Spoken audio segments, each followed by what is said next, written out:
forestille mig, at der er ret mange piger, der gerne vil.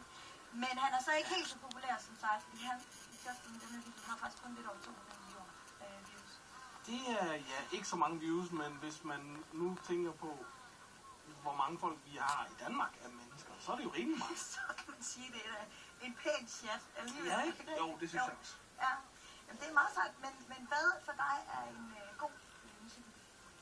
En god musikvideo? Altså, Ja. I forhold til YouTube, ikke? det er helt sikkert underholdningsværdien, men før underholdningsværdien synes jeg, det skal være et eller andet, hvis man på en eller anden måde enten kan lave en video, der hænger rigtig godt sammen med sangen, eller hvis det er, at man ikke laver en historie i videoen, der handler om sangen, at man kan lave et alternativ, som gør, at det er spændende at se på.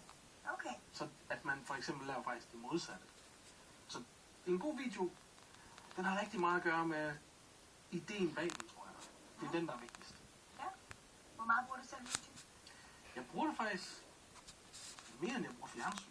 Er det rigtigt? Ja. Så den klip, hvad ser du så? Alt muligt. Madopskrifter. Nogle gange, når jeg rejser i USA, så er der noget af det mad, jeg har smagt, og jeg godt selv vil have.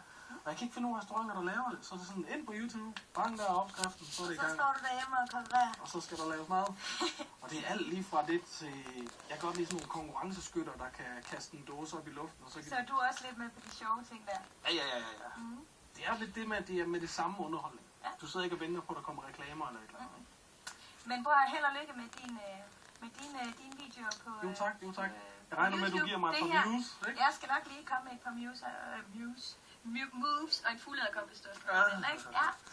Nu skal vi møde Megan, fordi Megan, hun bliver ligesom rigtig mange andre.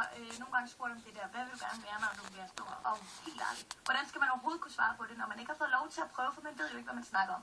Derfor så hjalp vi Megan, for hun har nemlig en idé om, hun godt kunne tænke sig at være dyrlæge. Så hun var ude og prøve det i virkeligheden.